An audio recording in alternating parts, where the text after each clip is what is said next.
जी अस्सलाम वालेकुम जी। लेक्चर 70A1 जी। क्वेश्चन नंबर 11 ओपन कर लें जी। जी क्वेश्चन 11 भाई कहता जी prepare statement of cash flows for the year ended 31 December 2018 in accordance with IAS 7। जी IAS 7 ये स्टैंडर्ड का नाम है जी। जी नाम क्या है? Statement of cash flows. ठीक है, IAS 7 किस स्टैंडर्ड का नाम है जी? Statement of cash flows. कहता आपने बनानी है using indirect method. Using indirect method. जी जी लेक्चर नंबर है जी 70A1। अच्छा जी भैया, आज तक हमने जितनी दफा भी स्टेटमेंट ऑफ कैश फ्लोज बनाई है इनडायरेक्ट मेथड के अंदर ही बनाई है। ठीक है, अच्छा जी क्वेश्चन को पढ़ लें जरा। कहता junior accountant of drum limited has prepared the following statement of cash flows. कहता ये स्टेटमेंट उसने बना के दी है आपको for the year ended 31 December 2018। लेकिन देखिए तेरा लफ्ज क्या आ गया? Junior accountant. पता है ना जी, जब भी ये आता है कोई ना कोई मसला होता है, करेक्शन ऑफ एरर्स। अब कहता जी उसने क्या किया, ये अपनी तरफ से बना के दी है statement cash flow from operating activities. ये ऑपरेटिंग एक्टिविटीज उसने ये चीजें लिख दी हैं उसने। इन्वेस्टिंग एक्टिविटीज में ये चीजें लिख दी हैं, फाइनेंसिंग एक्टिविटीज में ये वाली चीजें लिख दी हैं। ठीक है, अच्छा नीचे आए। कहता junior accountant informed you that he has taken the difference of opening and closing balances of each balance sheet item. कहता उसने क्या किया, उसने हर बैलेंस शीट के आइटम का ओपनिंग एंड क्लोजिंग का डिफरेंस लिया और and classified each difference as either operating, investing और फाइनेंसिंग कैश फ्लो। कहता जूनियर भाई ने क्या किया, उसने ओपनिंग और क्लोजिंग बैलेंसेस का क्या ले लिया यार? डिफरेंस लिया। और डिफरेंस लेने के बाद उसने या तो ऑपरेटिंग में लिख दिया या इन्वेस्टिंग में लिख दिया या फिर किस में लिख दिया? फाइनेंसिंग में लिख दिया। ठीक है जी। अच्छा अब ये देखना पड़ेगा कि मेरा नहीं ख्याल कि उसने सही लिखा हुआ है। इधर देखें जरा, रिटेन अर्निंग्स का जो डिफरेंस आ रहा है भाई, इसने किधर लिखा हुआ है? ऑपरेटिंग में। ऐसे थोड़ी होगा, ये तो गलत कर दिया ना उसने जी। डिविडेंड पेएबल ऑपरेटिंग में कहां आते हैं यार? डिविडेंड पेएबल का तो हम लेजर बनाते हैं। ऐसे ही है सर, रिटेन अर्निंग्स का हम लेजर बनाते हैं। लेजर बना के देखते हैं कहां से पैट आना, कहां से कोई डिविडेंड आना, ये चीजें। भाई वो बातें ना करो यार, सनाउल्लाह मुनहमिर क्या है। अच्छा जी कहता जी increase in net trade receivable, ये उसने सही लिखा है। इंक्रीज इन इंटरेस्ट एक्रीड, सही है। ये उसने ना गलत चीजें लिख दी हुई हैं। क्या की हैं? ये सही नहीं लिखा हुआ उसने, ये हमें देखना पड़ेगा, हम अपने हिसाब से इसको बनाएंगे फिर दोबारा। अच्छा जी कहता जी he further inform that statement is tied up with the cash balance appearing in the balance sheet. कहता उसके अलावा उसने आपको ये भी बताया कि वो असल में कहना क्या चाह रहा है। कहता है जितना बैलेंस शीट के अंदर कैश आ रहा है ना, जो कैश एंड कैश इक्विवेलेंट्स होते हैं जो बैंक का बैलेंस होता है, जो बैलेंस शीट के अंदर आता है, सही है, कैश फ्लो स्टेटमेंट, सॉरी।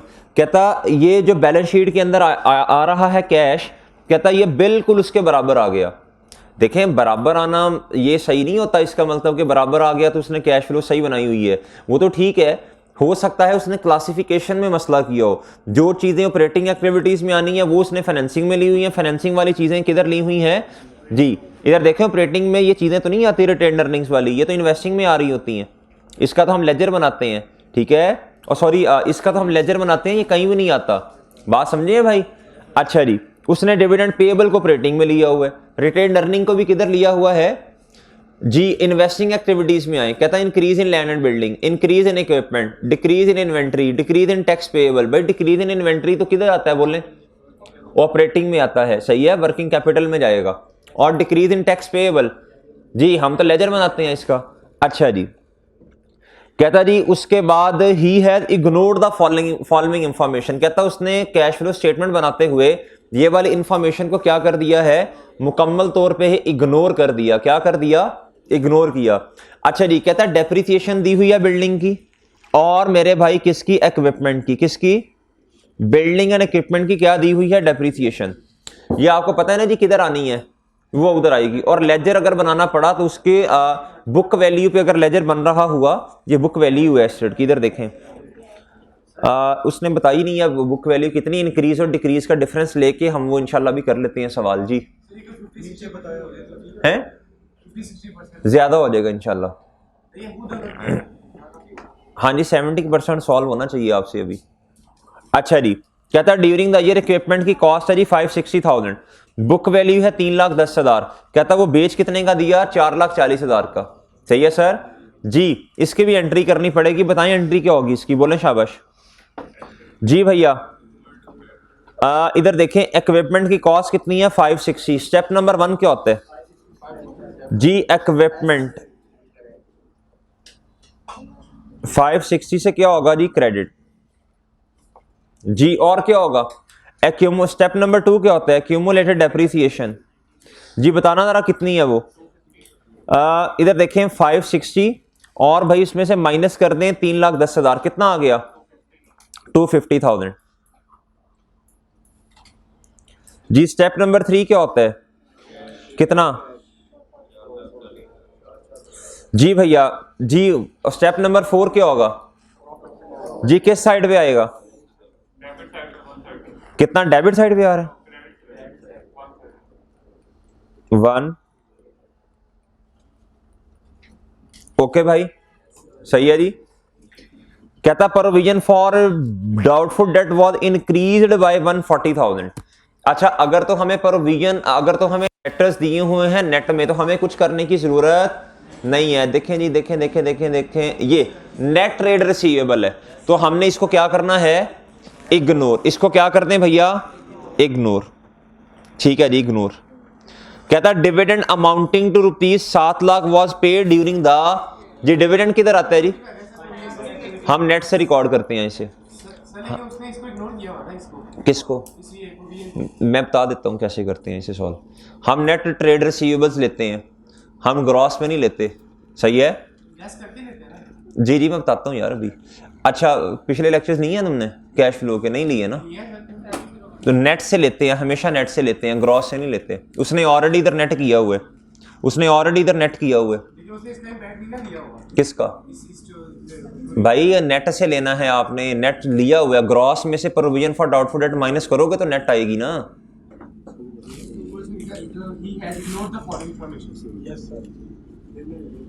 इधर देखो यार, इधर देखो, ये है जी ग्रॉस अमाउंट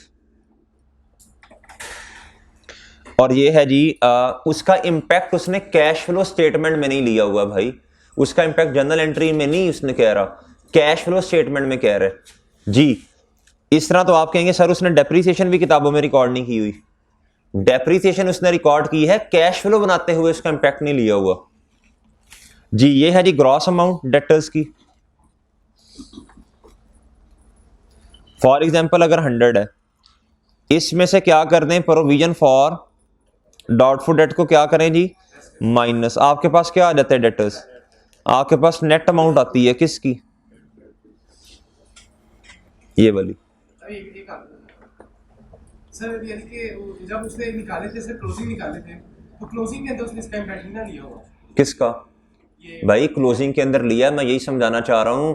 ये नेट का मतलब है ये उसने अमाउंट, उसने जो बैलेंस शीट में आ रही है वही इंपैक्ट उसने लिया है। जब वो कैश फ्लो स्टेटमेंट बनाने लगा है ना, तब उसने डेप्रिसिएशन वगैरह का इंपैक्ट नहीं लिया। जर्नल एंट्री हर चीज की हुई है उसने। देखो इधर से क्या पता चल रहा है आपको? ये नेट ट्रेड रिसीवेबल है। नेट ट्रेड रिसीवेबल आते कैसे हैं?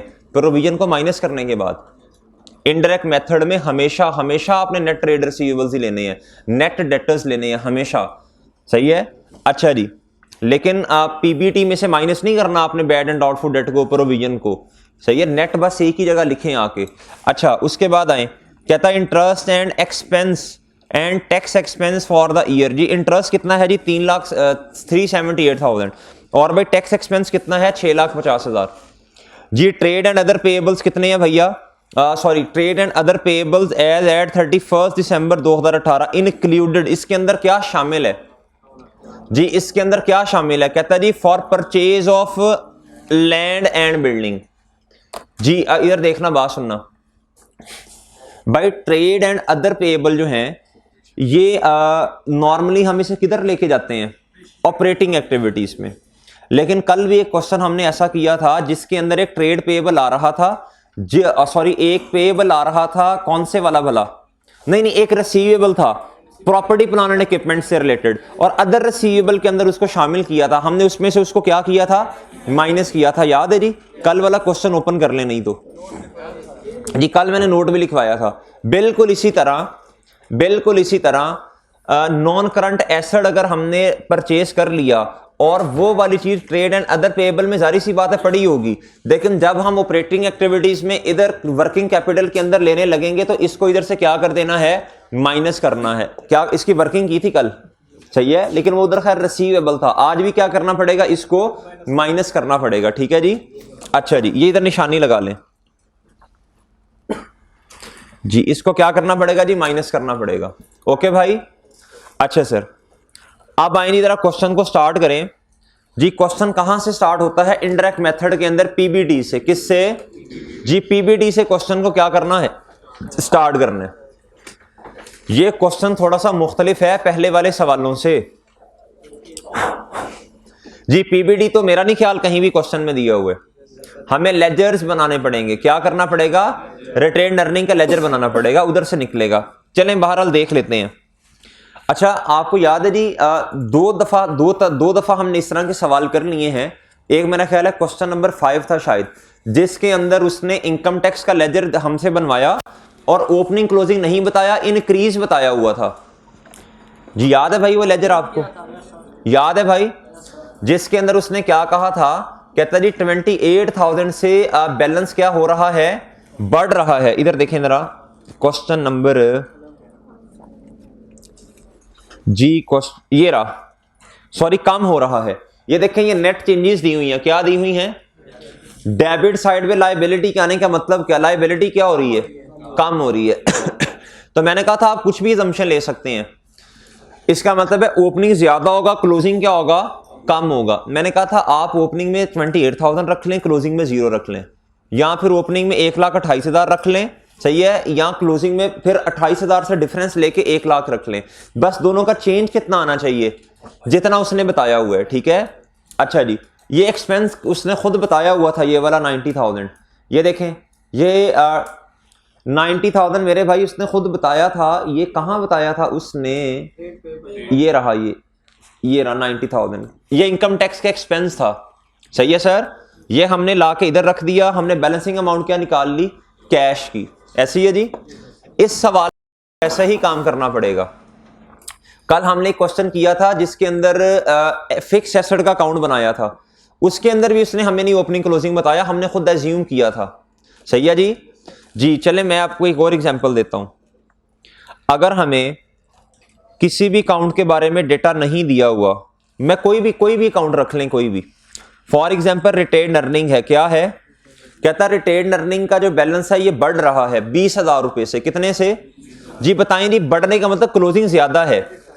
आप ओपनिंग को बेशक 0 कर लें, क्लोजिंग को क्या करें,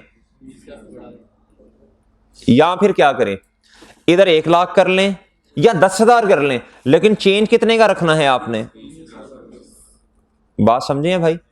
1,20,000 हो गया जी। बात समझे हैं भैया जी? तो सही है जी। फिक्स एसेट का अकाउंट है जी। फॉर एग्जांपल पीपी का अकाउंट है। किसका जी? इधर ओपनिंग आता है, इधर क्या आता है जी, क्लोजिंग। कहता जी जो इस दफा जो इंक्रीज है ना वो 25,000 रुपए का है। कितने का जी? 25,000 का इंक्रीज है जी। इंक्रीज का मतलब क्लोजिंग ज्यादा होगा ना, फिर आप इधर 0 कर दें, या अगर आपने 0 नहीं करना तो इधर 25 कर लें, इधर 50 कर लें, इधर 1 लाख कर लें, इधर 125,000 कर लें। सही है? बात समझिए भाई? ओके है? अच्छा जी भैया, बात समझ गए हैं? अच्छा जी, अब आप आए जी इस क्वेश्चन के अंदर। सर क्वेश्चन नंबर कौन सा था? 11 जी।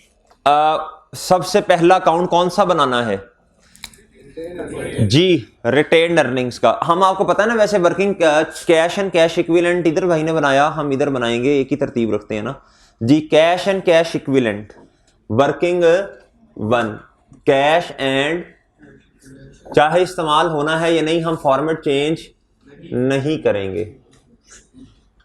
Cash and cash equivalent. हमारे वाला साल कौन सा है भाई? जी हमारे वाला साल कौन सा है? 31 दिसंबर 2018 जी। और इधर सॉरी इधर 17 आएगा और हमारे वाला साल कौन सा? 18 जी। वर्किंग टू किसकी करनी है? जो रिटेन्ड अर्निंग्स की कर लें, रिटेन्ड अर्निंग्स जी। बोले भाई क्या बता रहा है रिटेन्ड अर्निंग का बैलेंस?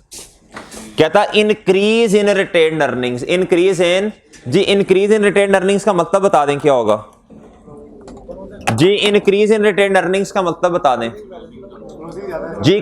उसने कहा, इधर बात सुनिएगा, ये नोट पढ़ लें जरा अच्छी तरह। कहता ये जो हमने बैलेंसेस लिखे हुए ना, ये किन किन का डिफरेंस लेके लिखा? ओपनिंग एंड क्लोजिंग का। इसका मतलब ओपनिंग और क्लोजिंग का बैलेंस जब इंक्रीज होगा, सॉरी जब ओपनिंग और क्लोजिंग का डिफरेंस उसने लिया और बैलेंस लिखा इंक्रीज, तो बताएं ज्यादा क्या होगा? जल्दी बोलें शाबाश। क्लोजिंग ज्यादा होगा। तो इधर मैं जीरो रख सकता हूं, यहां कोई भी और अमाउंट लिखें कोई मसला नहीं, लेकिन जीरो ही रख लें, जरा आसान होगा। 1360 जी। अगला काउंट कौन सा बनेगा जी? अपनी वर्किंग को नहीं छेड़ना, वर्किंग सेम रखनी है। डिविडेंड जी सर कितने का इंक्रीज या डिक्रीज है? इंक्रीज जी। तो इधर क्या रख लें फिर? इधर 200 कर लें। अगला काउंट कौन सा बनेगा? हाँ, increase in net trade receivable किधर जाते हैं सर? अब मेरी बात सुनना, जरा बात सुनना। बात उसने लिखा सारा कुछ सही हुआ है, लेकिन उसने क्लासिफिकेशन चेंज की हुई है। क्लासिफिकेशन का उसको नहीं पता, अभी नया नया है ना भाई। अच्छा जी, उसने भी खैर 1-2 क्लासेस शायद ली हो, बाद में उसने ये बना दी हो, तो जिस तरह की उस बेचारे को बनानी है उसने अपनी तरफ से बना दी। सर ये देखें, increase in net trade receivable, हम नेट से ही बैलेंस लेके जाते हैं वर्किंग कैपिटल की चेंजेस में। नेट ट्रेड रिसीवेबल ये उसने नेगेटिव से लिखा हुआ है। बताएं भाई, बताएं बताएं बताएं। जब इंक्रीज होगा तो कैश पॉइंट ऑफ व्यू से नेगेटिव से ही लिखना पड़ता है। करंट एसेट जो ऑपरेटिंग एक्टिविटीज में जाना जब इंक्रीज होगा तो कैश पॉइंट ऑफ व्यू से उसे किस तरह लिखते हैं जी? नेगेटिव से। इधर लिखना पड़ेगा इंक्रीज इन नेट। अच्छा जी, हम खैर इधर डिक्रीज नहीं लिखते होते, आपको पता है ना। ये अब ट्रेड रिसीवेबल इधर लिख दीजिएगा आप सिंपली, ठीक है? कितने से बोले? 100 से। ओके जी। जी इधर बट ट्रेड रिसीवेबल सही है, बस लिखना, इन्वेंट्री लिखना सही है। क्या भाई? भाई जब आप डेटर का काउंट बनाओ, ओपनिंग लिखो क्लोजिंग लिखो। भाई क्या हो गया आपको? इंक्रीज है, इंक्रीज हो रहा है बैलेंस। उसने कैश फ्लो स्टेटमेंट बनाई हुई है, बैलेंस शीट नहीं बनाई हुई। ये उसने कैश फ्लो स्टेटमेंट बनाई है गुड्डू जी। उसने ये सही लिखा हुआ है, अपनी बिल्कुल सही लिखा हुआ है। आप बनाए ना, इंक्रीज हो रहे हैं डेटर्स, ओपनिंग ज्यादा होगा, क्लोजिंग ज्यादा होगा। ये उसने कैश फ्लो स्टेटमेंट बनाई है अपनी तरफ से। वन पता नहीं क्या गया, अपनी तरफ से उसने यही बनाने की कोशिश की है। भाई तुम ही इतने दिन नहीं आए अरसलान साहब आप? हाँ क्यों नहीं आए सैटरडे को? हैं? अच्छा जी। अच्छा भाई ये भी हमने लिख दिया, इंक्रीज्ड इन इंटरेस्ट एक्रूड, इसका मतलब बता दें। इंटरेस्ट एक्रूड जी, इसका हम क्या बनाते होते हैं? इधर इंटरेस्ट एक्सपेंस भी आना है, पता है ना आपको जी। इसके वर्किंग का रेफरेंस दे दें, वर्किंग नंबर 4 जी। इंटरेस्ट एक्रूड जी। सर ये लायबिलिटी होगी। सर बताएं बढ़ रहा है कम हो रहा है? जल्दी बताएं जी। बढ़ रहा है जी, इंक्रीज है तो भैया ओपनिंग ज्यादा होगा, क्लोजिंग जी। इधर लिखना है 0, इधर आप कुछ और भी लिख सकते हैं, बस ओपनिंग और क्लोजिंग का चेन फिर आपने 50 से लेना है, ये बस बात याद रखिएगा। अच्छा भाई जी, किधर दिया हुआ है? चलो देख लेते हैं बात जी।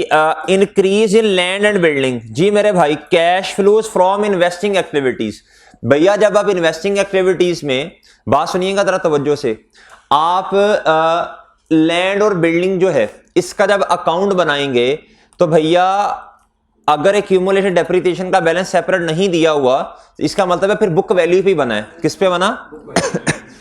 अच्छा, और मुझे बताएं, जब आप इसको इन्वेस्टिंग एक्टिविटीज में लिखते हैं ना, इसको किधर लिखते हैं? इन्वेस्टिंग एडिशन के नाम से या परचेज के नाम से। कैश की जानियां है या आनियां? जानियां। तो कैश पॉइंट ऑफ व्यू से, कैश पॉइंट ऑफ व्यू जहन में रखें, उसने कैश फ्लो स्टेटमेंट बनाई है, ये स्टेटमेंट ऑफ कैश फ्लो है जी। बताएं उसने नेगेटिव से लिखा, सही लिखा गलत? ये उसने सही लिखा हुआ है भाई। अब मुझे बताएं भाई, ये इंक्रीज है, क्या है? इंक्रीज है। बताएं ओपनिंग ज्यादा होगा कम होगा?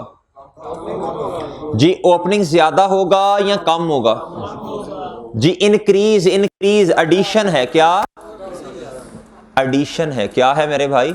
जी जरी सी बात है, इंक्रीज क्यों हुआ होगा? मेरा तो ज़ाती ख्याल यही है जी। जी मेरे मासूम दोस्तों, वर्किंग नंबर 5 जी, वर्किंग नंबर 5 हम करेंगे लैंड एंड जी, लैंड एंड बिल्डिंग एसेट है जी। एसेट का ओपनिंग इस साइड पे और क्लोजिंग भैया जी इस साइड का मतलब डेबिट और इस साइड का मतलब क्रेडिट। जी सर कितने से? जी के 1350 कहां से आ गया जी? कितने से भैया? 2600। कितने से सर? 2600। इसकी डेप्रिसिएशन भी इसने बताई हुई है नीचे जी, डेप्रिसिएशन भी इसने बताई हुई है भाई। अच्छा जी, ओपनिंग कितने का लिखें? इंक्रीज और इंक्रीज हो रहा है ना, तो इधर कितना आ जाएगा जी? बाकी चीजें बाद में पोस्ट कर देते हैं। अच्छा, इंक्रीज इन इक्विपमेंट का मतलब बता दीजिएगा जी। Increase increase increase increase. अच्छा, उसने ना ये नहीं लिखा हुआ कि इंक्रीज हो रहा, ये कोई कैश की आनी है जानी है। उसने कहा ये बैलेंस, ये हमने कैश फ्लो स्टेटमेंट कैसे बनाई है? कहता ओपनिंग और क्लोजिंग के डिफरेंस को प्लस माइनस किया है। ठीक है, नीचे लिखा हुआ है। अच्छा जी, वर्किंग नंबर अब मेरे भाई इधर आ जाएगी 6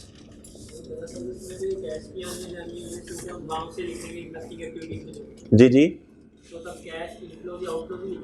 किधर मेरे भाई?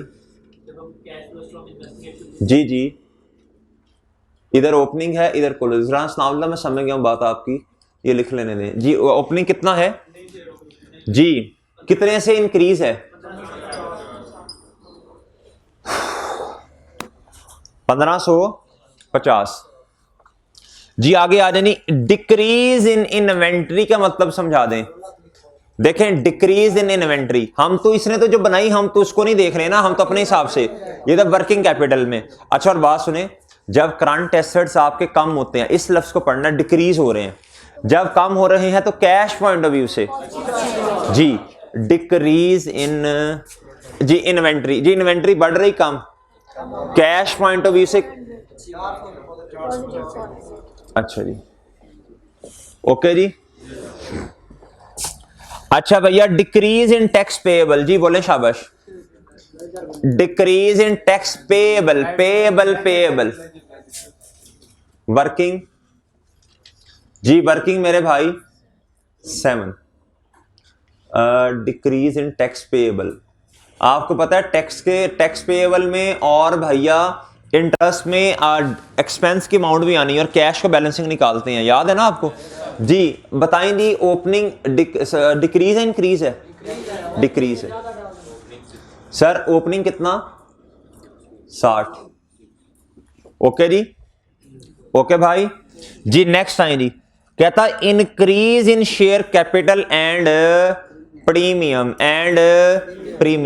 जी जी सर।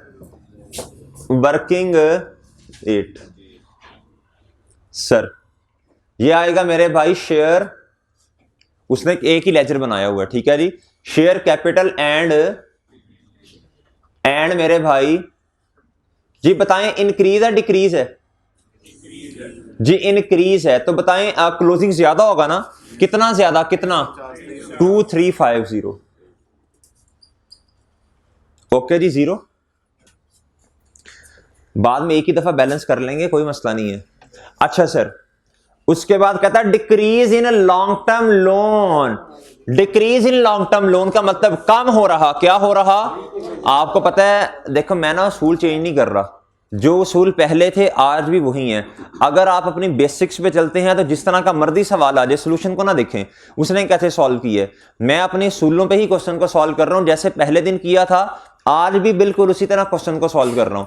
ये नहीं होता कि जो सोल्यूशन दिया हुआ है भाई उस तरह फॉर्मेट हम भी चेंज कर लें, हम फॉर्मेट चेंज नहीं करेंगे, हम बिल्कुल वैसे ही सवाल को सॉल्व करेंगे जो आपको पहले दिन बातें लिखवा दी थी। सही है, हर चीज का जिस तरह पहले लेजर बना रहा हूं आज भी मैं लेजर ही बना रहा हूं जी। क्वेश्चन को देख के फॉर्मेट चेंज नहीं करते, चाहे जौन सा मर्जी सब्जेक्ट हो, बेसिक्स अपनी पक्की रखते हैं। क्या करते हैं, बेसिक से नहीं हिलते, जो जिस तरह का मर्जी सवाल आ जाए बेसिक सेम रखनी है आपने जी। मेरे भाई working number 9 long term loan जी। लॉन्ग टर्म लोन का लेजर बनाते थे भाई, कल एक उसूल पढ़ा था लॉन्ग टर्म लोन के बारे में, याद है आपको?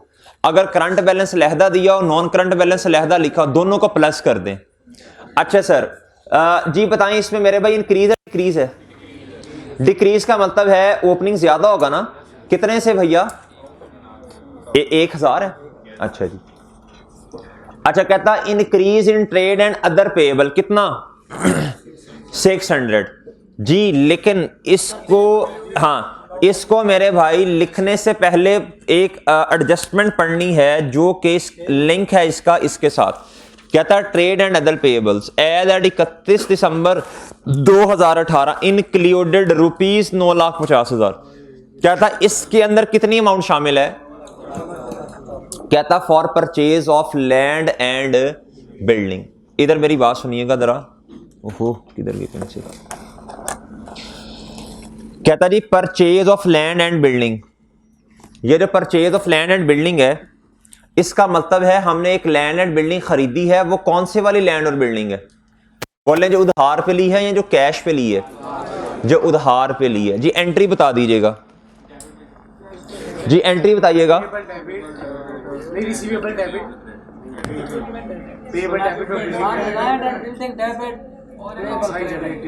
लैंड एंड बिल्डिंग आपने परचेज की है गुड्डू, तो एसेट बढ़ गया ना। Land and building debit credit क्या होगा? खुदा का खौफ कर शरीक, खुदा का खौफ कर ले जी भाई। सही एंट्री बताइएगा जरा। कहता है ये जो मेरी बात सुने ना, असल में मसला क्या है, मसला समझने की कोशिश करें। मसला ये है ट्रेड एंड अदर पेएबल्स जो हैं, सही है, इसको तो हम ऑपरेटिंग एक्टिविटीज में लेके जाते हैं। सही है, आप धड़ाधड़ 600 को इधर जाके लिख दोगे ना अगर बढ़ रहा है या कम हो रहा है तो, लेकिन इसके अंदर कितनी अमाउंट शामिल है जो एसेट से रिलेटेड है जी। इसकी असल एंट्री क्या होनी चाहिए? लैंड एंड बिल्डिंग कितने से डेबिट, कितने से भैया? अच्छा जी, और क्रेडिट क्या होना चाहिए? कैश।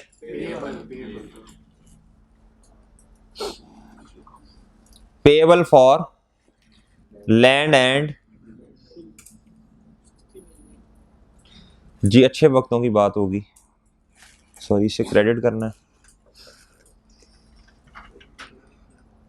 जी। ठीक है मेरे भाई, ठीक है जी। अब मुझे बताएं भाई टोटल अमाउंट कितनी है जी? बोलें टोटल अमाउंट कितनी थी ट्रेड एंड अदर पेएबल की जी? 600 से क्या हो रहा है? किधर गया? ये देखें, increase in trade and other payable. Cash point of view से करंट लायबिलिटीज जो उधर जाती हैं वर्किंग कैपिटल में, उनका बढ़ना अच्छी बात है। लेकिन मेरे भाई इसमें से 950 कौन से वाले हैं? जल्दी बोले शाबाश। उसको जब माइनस करेंगे ये तो नेगेटिव में चला जाएगा जी। डिक्री इधर आए, इसकी वर्किंग करें। कल आपको याद है, कल हमने एक सवाल किया था जिसके अंदर अदर रिसीवेबल्स थे। क्या थे? अदर रिसीवेबल्स के अंदर 18 लाख रुपए का रिसीवेबल वो वाला था जो एसेट नॉन करंट एसेट से रिलेट करता था। याद है जी, हमने उसको क्या किया था? माइनस। आज क्या करना है जी? बिल्कुल इसी तरह वर्किंग कर लें। क्या कर लें मेरे भाई? वर्किंग करें एक, वर्किंग नंबर 9। क्या? वर्किंग 9 जी। बताएं जी जी ये वर्किंग है जी ट्रेड एंड, ये लें जी, ट्रेड एंड अदर पेएबल के नाम से एक वर्किंग करें जी। सर कितने के गिवन है? बोलें शाबाश। गिवन कितने के हैं? 600 पॉजिटिव। क्या? पॉजिटिव। इसमें से कितना लेस करें, इसमें से लेस करें पेएबल फॉर, जी payable for land and building. Sir तो नेगेटिव से कितना आ जाएगा 350, ये नेगेटिव है, क्या है ये नेट चेंज है किसमें, ट्रेड एंड अदर पेएबल में। इसको किधर उठा के लेके जाएं, जी सर ये trade payable, trade and other payable. Working का रेफरेंस दें 300, 350 नेगेटिव से, 350 मेरे भाई नेगेटिव से, 350 किससे जी नेगेटिव से। जी बात समझ आई जी। अच्छा सर भाई दोबारा समझ लें, ट्रेड एंड अदर पेएबल हैं 600 के, कितने के 600 से क्या है increase. Cash point of view से करंट लायबिलिटी जो वर्किंग कैपिटल में जानी उसका बढ़ना अच्छी बात है, हम तो इस 600 को इधर लिख देते, लेकिन उसने कहा रुक जाओ जरा थम के बैठो, उसने कहा इसमें 950 वो वाला पेएबल शामिल है जिस आपने उधार पे plant and machine sorry land and building ले ली है। सर ये तो फिर ऑपरेटिंग एक्टिविटीज वाला पेएबल तो नहीं है, इसका चेंज इस तरह 600 लिखना मुनासिब तो नहीं है। पहले इसमें से ये 950 रुपए क्या कर दें निकाल दें, फिर आ जाके नेट चेंज लिखें इधर, ठीक है ये वो निकालनी है। अच्छा जी आप मेरे भाई इसकी जनरल एंट्री कर दी ना हमने, जब पोस्ट करना होगा तो इंशाल्लाह कर लेंगे। अब अगली बात सुने जी, अब हमने मेरा ख्याल है सारा क्वेश्चन क्या कर लिया है जी, पढ़ लिया सारा क्वेश्चन, क्या कर लिया सर जी पढ़ लिया। आप मुझे बताएं डेप्रीसिएशन जो बिल्डिंग की है वो कितनी है और इक्विपमेंट की कितनी है जी। डेप्रीसिएशन बिल्डिंग की है 480 और इक्विपमेंट की कितनी है 810। सही है, सही। मैं जीरो लगा के क्वेश्चन सॉल्व कर रहा हूं बगैर कर रहा हूं, बगैर, ठीक है तो बगैर ही कर लेते हैं जी। बताएं जी बिल्डिंग के अकाउंट में कितनी लिखनी पड़ेगी और इक्विपमेंट के अकाउंट में कितनी लिखनी पड़ेगी जी। लिखें जी, पोस्ट करें, सवाल साथ साथ मेरे सॉल्व करना है ये वाला आपने जी, साथ साथ सॉल्व करें, शाबाश। बनाएं लेजर हैं यार, साथ साथ सॉल्व किया करो ना सवाल। चलो अभी से शुरू करो, लेजर बनाओ, लेजर की प्रैक्टिस तो हो ना तुम्हें। करें नहीं, जल्दी करें, शाबाश जी। अगर बुक वैल्यू पे अकाउंट बनेगा तो मेरे भाई डेप्रीसिएशन एक्सपेंस डेबिट होगा और एसेट रेलिवेंट एसेट क्या हो जाएगा क्रेडिट। करें जल्दी करें, जल्दी जल्दी, शाबाश जल्दी करो। चलो भाई चलो, हिम्मत करो यार, हिम्मत किया करो, सवाल करो साथ सॉल्व।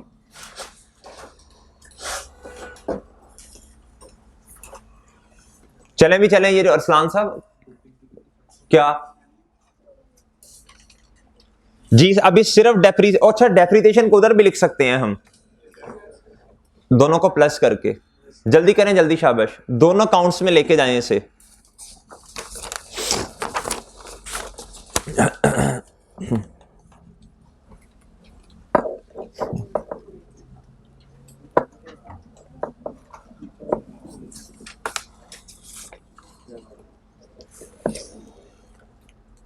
जी भाई जल्दी, शाबाश।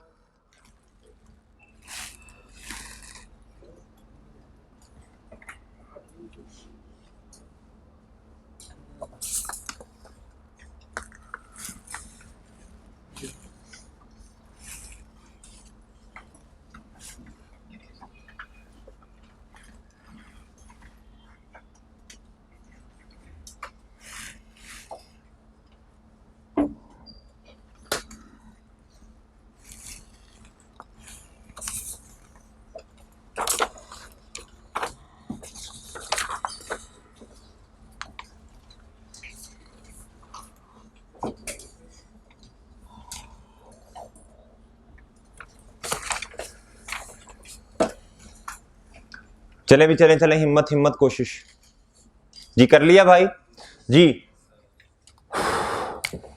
किधर गया भाई, किधर गया जी, किधर गया जी सर। अच्छा जी सबसे पहले क्या है जी इक्विपमेंट लैंड एंड बिल्डिंग जी। लैंड एंड बिल्डिंग पे डेप्रीसिएशन कितनी है जी 480। कितनी भाई, क्या रेफरेंस लिखूं इधर मैं भाई, ये अकाउंट बुक वैल्यू पे बनेगा, किस पे बनेगा। और एक बात नोट एक नोट, चले मैं अभी ना आपको बुक से कुछ चीजें मैंने कैश फ्लो की आपको पढ़वानी भी है।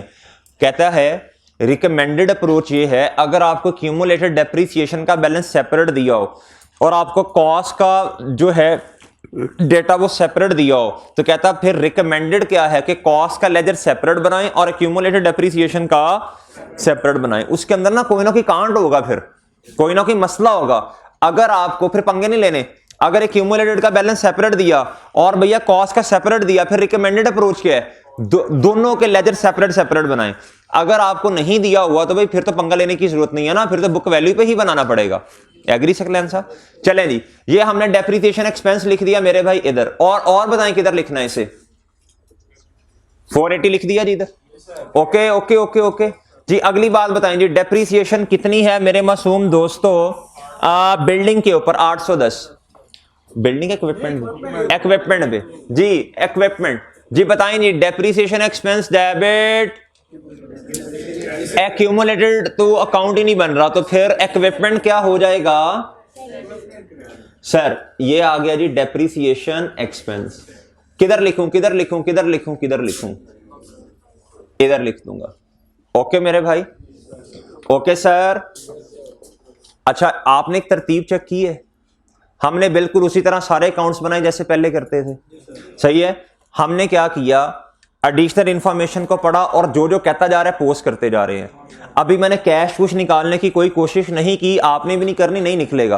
पहले सारा सवाल कंप्लीट करने की कोशिश करें, एक ही दफा आएंगे। कहता ड्यूरिंग द ईयर इक्विपमेंट की कॉस्ट कितनी है? 5,60,000। इधर देखें मेरे भाई, इधर देखें, 5,60,000 कॉस्ट है। आप मुझे बताएं हम अकाउंट किस पे बना रहे हैं? बुक वैल्यू पे। तो हमें तो फिर बुक वैल्यू चाहिए। तो सर ये क्या बात हुई, आप डायरेक्टली इस तरह करते? नहीं मेरे भाई, देखें अगर थोड़ा ज्यादा काम कर लेंगे तो कम वाला तो खुद हो जाएगा। कम वाला काम करें तो पेपर में बैठ के समय नहीं आ रही होती, फिर हमने क्या करना है, ठीक है। इधर देखें बुक वैल्यू पे अकाउंट बनाया। इधर देखें भाई गौर से जरा, इधर आए जरा, ये है जी इक्विपमेंट की कॉस्ट। क्या है ये? कॉस्ट है, ये क्यूमुलेटेड डेप्रिसिएशन है। बुक वैल्यू आ सकती है जी? बुक वैल्यू बताइएगा जी, किधर दी हुई है? दी हुई है, बस ठीक है, फिर तो बेहतरीन है। बुक वैल्यू है 3,10,000 और सर जी क्या उसका नाम है, कैश इतना आया, तो प्रॉफिट और लॉस कितने? ये क्रेडिट है, ये डेबिट है, इन दोनों को प्लस माइनस करके ये तकरीबन इतनी ही आ जाएगी। अगर मैं इधर लिखना चाहूं तो कितनी लिखूंगा? ओके मेरे भाई जी, इस 3,10,000 को किधर लिखूंगा? जर्नल एंट्री से चलना है, जर्नल एंट्री से जी। इक्विपमेंट क्या मेरे भाई? इक्विपमेंट जी 3 लाख जी। ये क्या है मेरे भाई? डिस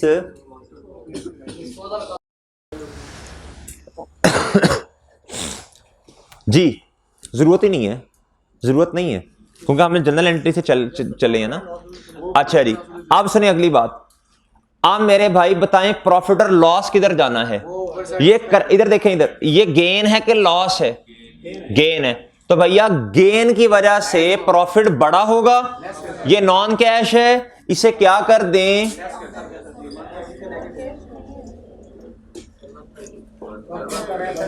अच्छा ठीक है, इधर फिर रुपीस लिख दें, रुपीज इन 1000 जी। वर्किंग का रेफरेंस भी देते हैं, रुपीज इन 1000 लिख दें, 130। और मेरे भाई वर्किंग का रेफरेंस लाजमी जी, बताएं शाबाश। वो वर्किंग को नाम दे देना कोई भी, वर्किंग 11। ओके भैया जी, ओके सर। अच्छा जी, इधर तो रेफरेंस देने की जरूरत नहीं है, तो उसने खुद बताई हुई थी डेप्रिसिएशन। आखिरी काम रह गया इस सवाल में, सॉरी इस ट्रांजैक्शन में जी। बताएं शाबाश जल्दी।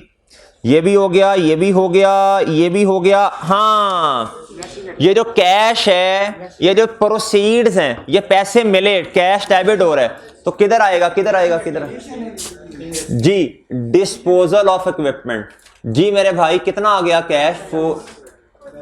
रेफरेंस बता दीजिएगा। ओके भाई, क्या सही लिखा क्या उसने जी? अच्छा भैया हो गया जी ये वाला भी। अब आ जाए जी ट्रांजैक्शन नंबर 3 पे। मैंने कहा था शरी देख मेरी बात तो वजह से सुन, प्रोविजन फॉर डाउटफुल डेट जो होती है ना, जब तक वो कुछ ना कहे हमने कभी भी कैश फ्लो के सवाल में ये पंगा नहीं लेना कि उसने एडजस्टमेंट की हुई है या नहीं की। उसने सारी प्रॉफिट और लॉस वाली आइटम की सही एडजस्टमेंट की है, उसने बैलेंस शीट भी सही बनाई हुई है, ठीक है। ये वाला इंपैक्ट जो कह रहा है ना, इससे आप कंफ्यूज हो रहे हो शायद। कहता he had ignored the following information, कहता ये वाली इंफॉर्मेशन उसने इग्नोर की है, क्या बनाते हुए? कैश फ्लो स्टेटमेंट, ठीक है।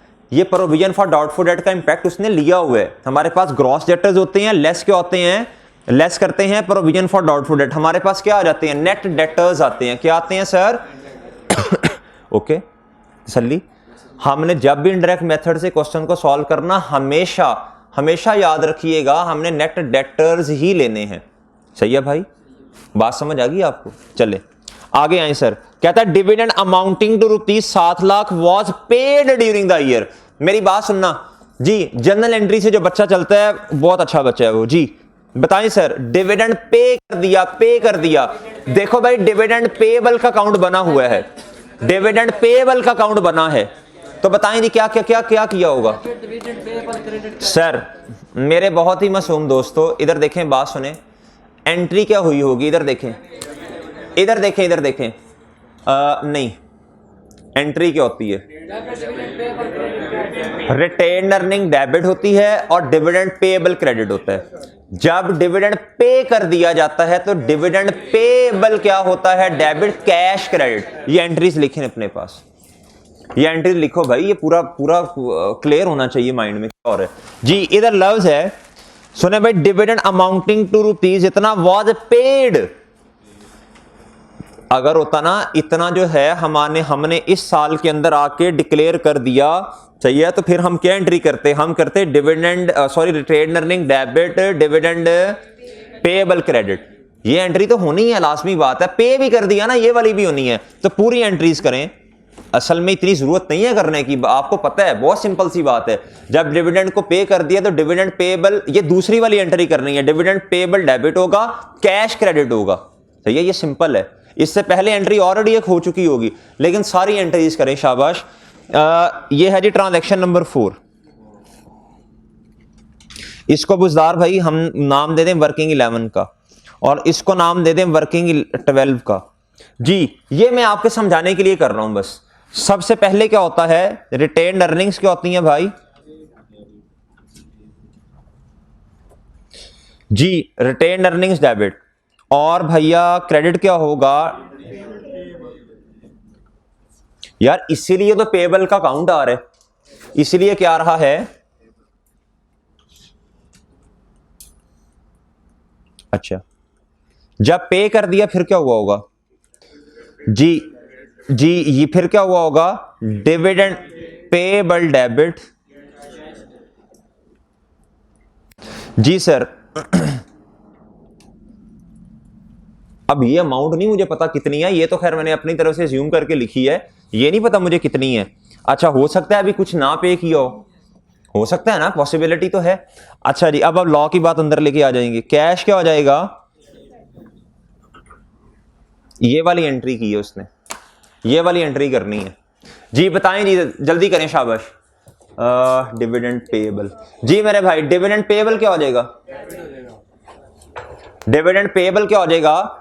डेबिट हो जाएगा। क्या हो जाएगा? डेबिट। सर इधर रेफरेंस क्या आएगा? और इसको किधर लिखूंगा? जल्दी बोलें जल्दी। कैश की आनियां हैं, कैश की जानियां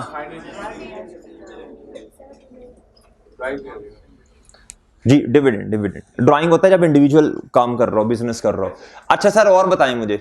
अच्छा इधर देखें, इधर देखें जरा, इधर देखें जरा। ये अकाउंट जब बैलेंस होगा तो इधर क्या आएगा जी? जब डिविडेंड डिक्लेयर किया होगा, सही है, तो retain earning debit dividend payable credit हुआ होगा। अभी मैं अकाउंट बैलेंस नहीं कर रहा, वैसे ही आपकी ज़हन साजी कर रहा हूं, वैसे ही ज़हन साजी कर रहा हूं। अच्छा जी आगे आ जाए जी। इस एंट्री का पता चला, ये पूरी एंट्री होती क्या है? पहले रिटेन अर्निंग डेबिट होती है, डिविडेंड पेएबल क्रेडिट होता है। जब पे किया जाता है तो डिविडेंड जी, जारी सी बात है, पे तब भी किया जाएगा ना जब एक्चुअली डिक्लेयर हुआ होगा जी। ये नोट कर लें एंट्रीज के साथ। आपको ये पता होना चाहिए किस पॉइंट ऑफ टाइम पे आपसे कौन से वाली एंट्री के बारे में गुफ्तगू की जा रही है। सही है सर। अगली ट्रांजैक्शन मेरे भाई, कहता interest and tax expense for the year amounted to ₹378 और 650। ये एक्सपेंस की बातें कर रहे हैं। अच्छा सब बच्चे इधर देखना जरा, सब बच्चे मेरी तरफ मुतवज्जे होना, देखना जरा मैं क्या कर रहा हूं, बताना ये सही कर रहा हूं कि नहीं। मैं इधर लिखने लगा हूं सर, देखें उस हम लेजर बनाते हैं और एक्सपेंस को इधर लिखते हैं, फिर उधर से बैलेंसिंग अमाउंट निकलती है। जी जी मेरे भाई, इंटरेस्ट का अकाउंट जी एक्रीड एक्सपेंस जी कितने से मेरे भाई, वो उधर देखें, उधर इंटरेस्ट है 378 से जी। एक्सपेंस डेबिट और पेएबल ऑपोजिट साइड पे क्या आता है, ये क्या होता है, अक्रूड लायबिलिटी डेबिट हो जाती है और कैश क्या होता है जी। कितने का एक्सपेंस है सर, इनकम टैक्स पेएबल भी कहीं होगा, वर्किंग 7 टैक्स पेएबल जी। जी मेरे भाई, जब एक्सपेंस इधर आएगा और सर इसके ऑपोजिट साइड पे क्या होगा जी, एक्सपेंस डेबिट पेएबल क्रेडिट। इधर क्या होगा, पेएबल डेबिट और कैश क्रेडिट जी। एक्सपेंस कितना बताइएगा, ओके मेरे भाई। इस पे 6 पे आ जाएं जी। जनरल एंट्री से चीजों को लेके चलना है भाई, प्लीज। जनरल एंट्री से कैश फ्लो स्टेटमेंट जब भी आती है, एडिशनल इंफॉर्मेशन दी जाती है, कोशिश करें उसे ना टी अकाउंट्स में पोस्ट करें। क्या करें जी, कहता ट्रेड एंड अदर पेएबल के अंदर ये शामिल है for purchase of land and building. इसकी एंट्री हमने ऑलरेडी की हुई है। लैंड एंड बिल्डिंग कितने से debit, payable for land and building, ये तो हमने निकाल दिया, इसका ट्रीटमेंट तो किया हुआ है। इसको पोस्ट करें कहीं 9,50,000 को जी। देखो ना, क्रेडिट वाली को तो हमने ऑलरेडी निकाल दिया ना, उसका ट्रीटमेंट तो हो गया। अच्छा land and building, land and building किधर गई, ये रही भाई। 950 से क्या हो जाएगी, रेफरेंस बताइएगा, पेएबल फॉर लैंड एंड, अगर ये एंट्री ना करें ना तो गलत हो जानी है बातें, आप बैलेंसिंग फिगर गलत नहीं कर रहे होंगे जी। एडिशनल इंफॉर्मेशन सारी पढ़ ली मेरे भाई आप लोगों ने। अब क्या काम करें, अब एक ही दफा सारे अकाउंट्स को क्या कर दें, बैलेंस कर दें। देखें अब आपके इससे फायदा क्या होता है, अब आपको पता है जितना काम हमने करना था एडिशनल इंफॉर्मेशन में वो कर लिया। अब सवाल को दोबारा देखने की जरूरत नहीं है। अब सुकून से जहन लगाएं अकाउंट्स को बैलेंस करने में। किस में जी मेरे भाई, इधर आए जी, ये है जी रिटेन अर्निंग्स। क्या है जी, इधर क्या आता है, पैट आता है, और क्या आ सकता है, बोले बोले बोले बोले, retain earning debit, dividend payable. इधर क्या आएगा, डिविडेंड। इधर क्या आएगा जी, अगर तो वो पैड दे देता तो मसला ही हल हो जाता। पैड दो, एक अकाउंट में दो चीजें मिसिंग है। थोड़ा सा सोचें, थोड़ा सा सोचें, थोड़ा सोचें। इसका ताल्लुक डिविडेंड के साथ है, बताएं जी। इधर आओ, इस अकाउंट को करें बैलेंस, क्या करें, डिविडेंड पेएबल को क्या करें मेरे भाई, इधर 900 है जी जी जी। वो आपने सोच लिया, अच्छा चलें आपको बता देंगे इंशाल्लाह फिर। अच्छा मेरे भाई, डिविडेंड पेएबल। अब इधर आए भाई, बैलेंस किस साइड पे आना है, बोले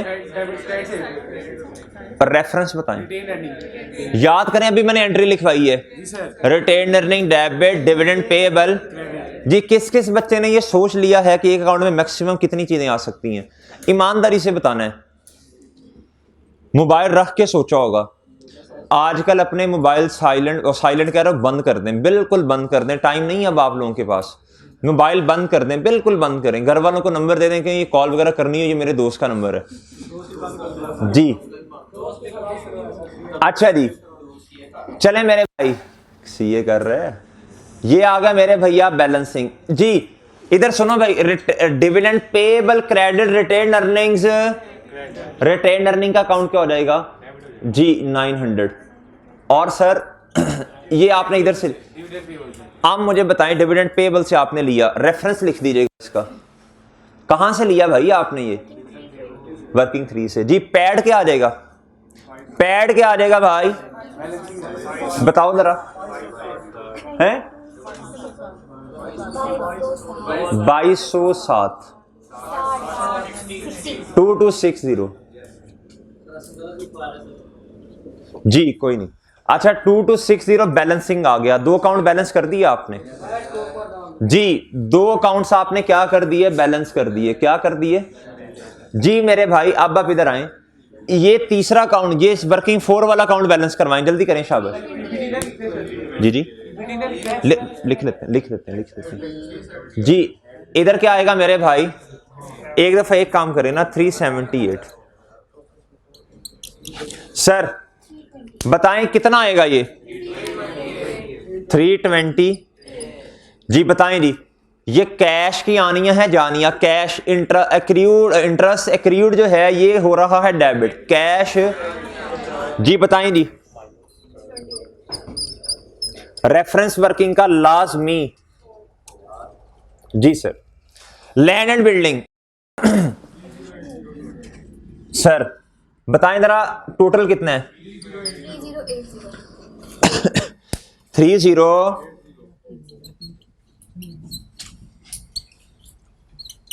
सर बताएं नहीं, वजन किस साइड पे आना है?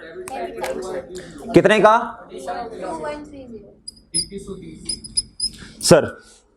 क्या हुआ होगा? लैंड एंड बिल्डिंग डेबिट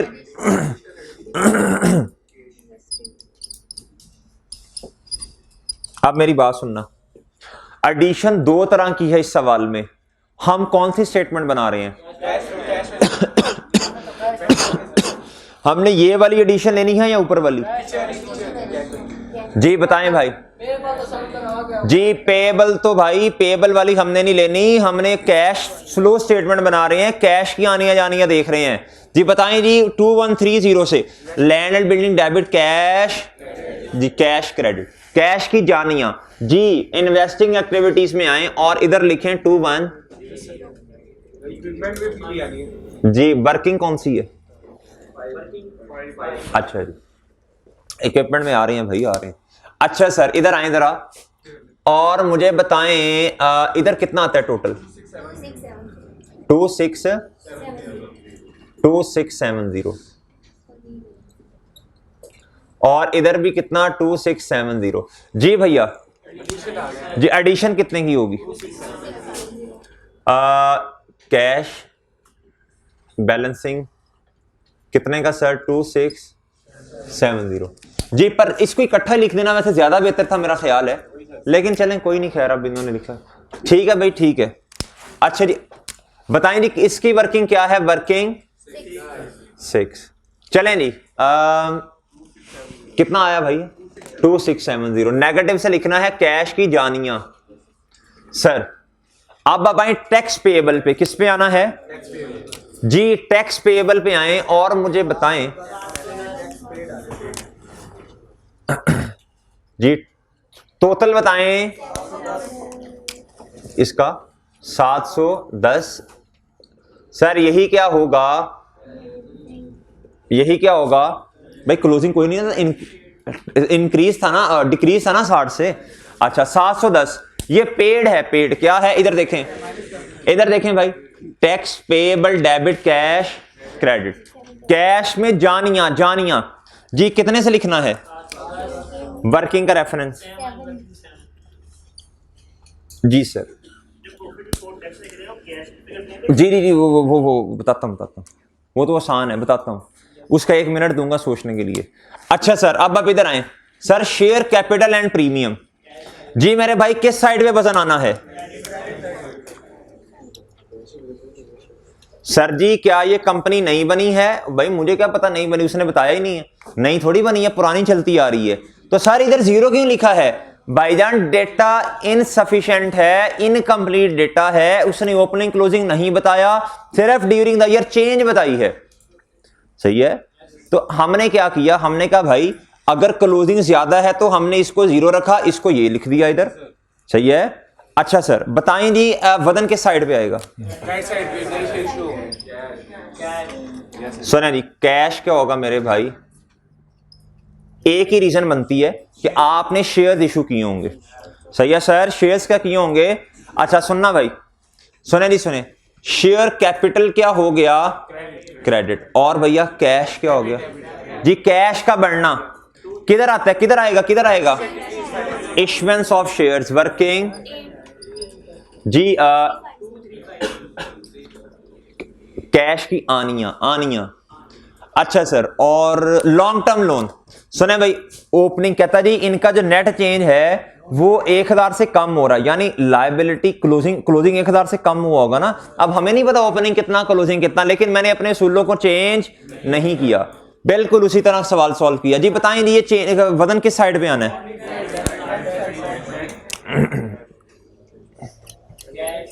यार ये सवाल ना बहुत अच्छा क्वेश्चन है, ये क्वेश्चन बहुत ही अच्छा सवाल है, ये क्वेश्चन बहुत अच्छा क्वेश्चन है, और आप प्लीज इसको नोट करें, इसके पिक लें। वो जो सोल्यूशन हुआ है वो जैसे भी है छोड़ें, आप इसकी पिक लें, ठीक है। इस तरह तो हर सवाल में फिर हर दफा फॉर्मेट चेंज करेंगे, रट्टा लगाएंगे आप। जी मेरे भाई इधर आए और इधर क्या लिखें? 1000। क्या लिखें जी? 1000 क्या लॉन्ग टर्म लोन डेबिट और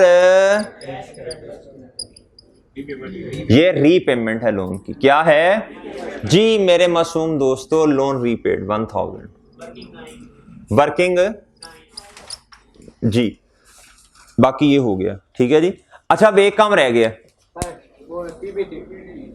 सर, देखें नहीं सुने हमने दो तीन तरह के सवाल किए हैं जिसके अंदर ये रिटेन अर्निंग्स आती थी हमारे पास, इधर से जो पैड आता था हम उठा के एज इट इज उसको इधर लिख देते थे जी। वो वो किस तरह का सवाल था जिसके अंदर जो पैड था वो ही पीबीटी था? हाँ वेल डन सर, उस तरह के सवालों में टैक्स एक्सपेंस गिवन नहीं था। आज बताएं टैक्स एक्सपेंस गिवन है कि नहीं? इधर आए, इधर देखो भाई, इधर देखो जी, आपके समझने के लिए कर रहा हूं वैसे ही। वर्किंग 11 क्या पीबीटी, इसमें से लेस क्या करते हैं? टैक्स पेड नहीं करते बेटा, टैक्स एक्सपेंस और पैट। नहीं जो बच्चे गलती करते हैं वो बता रहा हूं, अपने पे ना लिया कर, तू दिल पे ना लिया कर बात।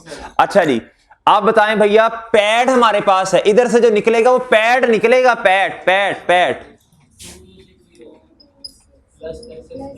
सर।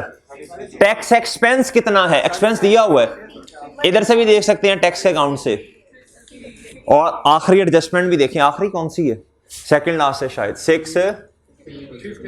आप बात सुनिएगा जरा, इधर देखना भाई, इधर देखना, बहुत सिंपल सी बात है सर। पीबीटी ज्यादा ही होता है, अगर टैक्स हो सवाल में तो पीबीटी में से माइनस होके पैट आता है ना। अगर आप सीधी वर्किंग कर रहे हो तो पीबीटी में से ये माइनस करें, ये आ जाता है। आज आपको रिवर्स वर्किंग की जरूरत है, जो रिवर्स वर्किंग बता दें जी कितना है? 29। दिस इज योर आंसर, ठीक है जी। 2910। इसकी वर्किंग का रेफरेंस दे दें जी। 13 कर लें, वो दो उधर किए हैं शायद जी भैया। 2910 जी सर। ये बताएं डेप्रिसिएशन कितनी है? 1 2 जी इंटरेस्ट एक्सपेंस कितना है? इधर से देख के पता चल जाएगा जी। 378 है जी। ये देखें जी, इंटरेस्ट एक्सपेंस ने प्रॉफिट को क्या किया होगा जी? बढ़ा दें इसे जी सर। आए जी, इसका क्या कर लें? टोटल करें जी भैया। अच्छा इधर वो भी लिखना था ना, कैश फ्लोज बिफोर जी बेहतर है, पूरा फॉर्मेट बनाएं। अच्छा जी बताएं जी जरा, पॉजिटिव में है जी हैं, नेगेटिव में कहां से? वो तो भी आने देना, रुका कर, सब्र किया कर। अच्छा जी अब आप इधर आए, इसका टोटल बताएं। अच्छा इसको ना कुछ बच्चे इस तरह भी लिखते हैं, change in current assets, change in क्या कहते हैं? करंट लायबिलिटीज, वो भी ठीक है। अच्छा आप ना इसके इंक्रीज या डिक्रीज ना लिखा करें साथ, बस एक रूल याद किया हुआ है, करंट एसेट जो है वो जब वर्किंग कैपिटल चेंजेस में आना है, सही है।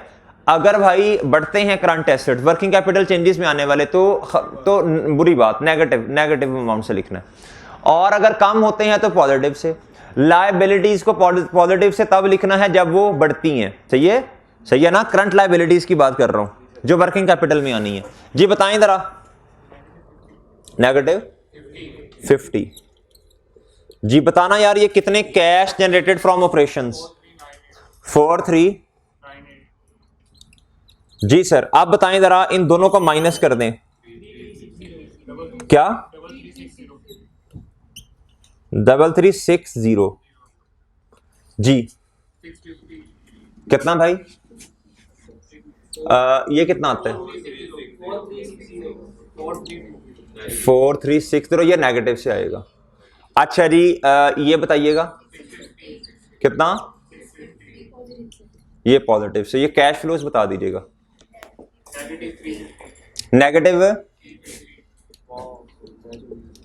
नेगेटिव कितना? 350। कुछ दिया हुआ है इसने इधर, ये देखें इधर कहता जी decrease in ji decrease in कहता जी cash balance during the year. हमारा भी 350 है। इधर देखें ओपनिंग कैश बैलेंस कितना है जी? Opening cash and cash equivalent कितने हैं? तो सर क्लोजिंग जी ये ले। अच्छा जी ये आगे ठीक है जी, बल्कि हम तो इधर लिखते होते हैं ना, आपको पता है, वो फॉर्मेट चेंज ना करें जी। इधर क्या लिखा है जी? Cash balance. पिछले साल का कितना था? 450। इस साल का जी इसको लाजमी लिखना है। ये डिस्क्लोजर है। क्या है? ये डिस्क्लोजर है, ये लाजमी बनाना है। अभी पढ़ाता हूँ डिस्क्लोजर में क्या क्या चीजें आती हैं, सेकंड क्लास में पढ़ाऊंगा। जी जी 17-18 आएगा। हाँ ठीक है, सॉरी 17 और इधर 18। ठीक है भाई, हमने इधर ला के लिखा, इससे क्या लिखा भाई? 450 पॉजिटिव में है। हाँ हमारे वाला साल नेगेटिव है जी। 450 को उठा के इधर लिखा और ये देखें इसके साथ क्या कर गया? मैच कर गया जी। 100 भी पॉजिटिव ही होगा ना। 450 में से 350। ठीक है भाई। अच्छा जी अब भाई ये क्वेश्चन अच्छा है। क्या है ये क्वेश्चन? हटके है। क्या है? इस क्वेश्चन में किस चीज की प्रैक्टिस करवाई जा रही है? इस चीज में प्रैक्टिस करवाई जा रही है कि आपको नेट चेंजेस का पता है कि नहीं पता। ओपनिंग और क्लोजिंग जो है, अभी आपका जो सवाल था, आप कह रहे थे सर डायरेक्ट लिख दें।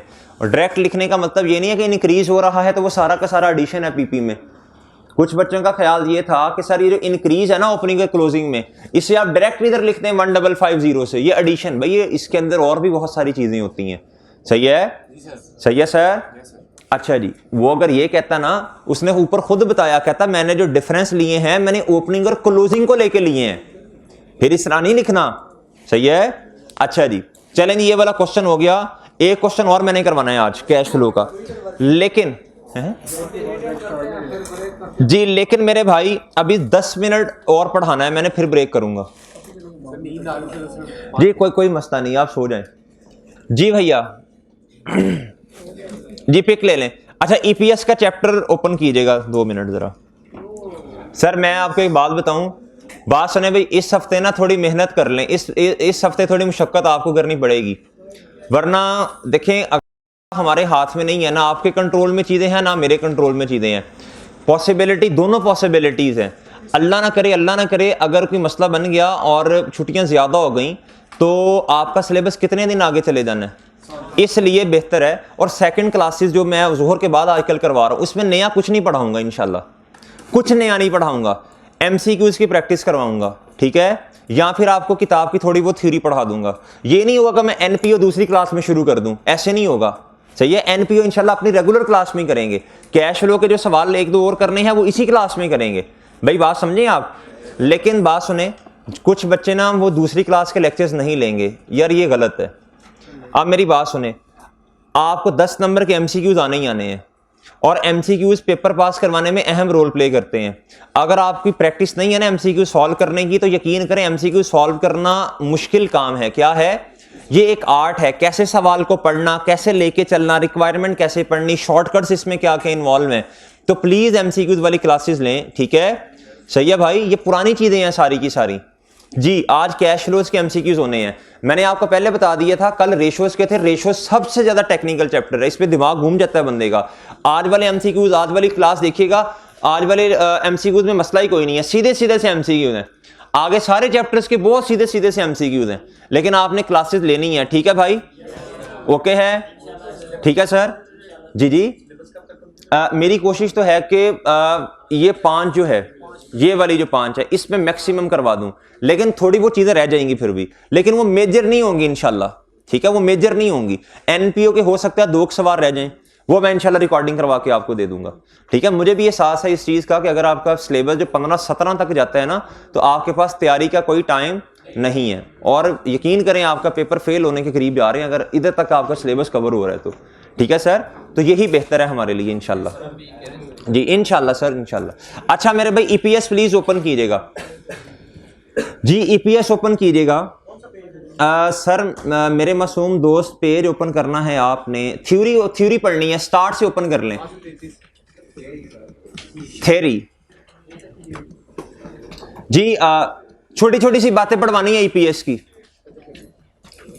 ईपीएस के मैंने एमसीक्यू सॉल्व करवाए थे, 7-8 रह गए थे, मैंने कहा था घर से कीजिएगा, ना आए तो मेरे से पूछ लीजिएगा, लेकिन मुझे लगता है वो 7-8 भी मुझे करवाने पड़ने हैं